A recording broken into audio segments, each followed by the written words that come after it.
જય માતાજી મિત્રો। તો પગપાળા યાત્રાનો આજે અમારો ત્રીજો દિવસ છે। અમે વહેલા 4 વાગે નીકળ્યા હતા। હાલ લગભગ અમે 16-17 કિલોમીટર તો કાપી દીધું છે। હમણાં આગળ એક સારો નાસ્તો હતો, કચોરીનો અમે નાસ્તો કર્યો છે। તો હાલ હવે બધા ચા પીવા બધા બેઠા છે। આ છે સંગ્રામસિંહ થોડી કચોરી ઓછી ખાધી છે। એકચ્યુઅલીમાં એમને એવું છે કે બળતરાઓ થોડી વધારે છે એટલે એમને કચોરી થોડી ઓછી ખાધી છે।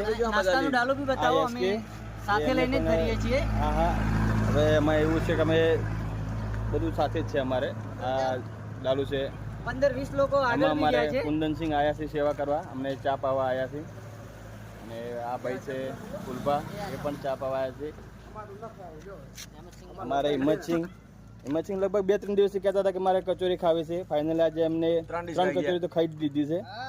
એમની મેં આટલી ઈચ્છા એમની હતી, આટલી ઈચ્છા મારી પૂરી થાય એવી રીતે એટલે મેં પૂરી કરી દીધી છે। એનજે નેક્સ્ટ બિલ એમના ઉપર જ હવે અમારા નવગણસિંહ, અમારા ગણપતસિંહ એક કચોરીમાં મીટર બોલાયા છે, બહુ મીટર બોલાય, કારણ કે બિલ આજ મારું હતું।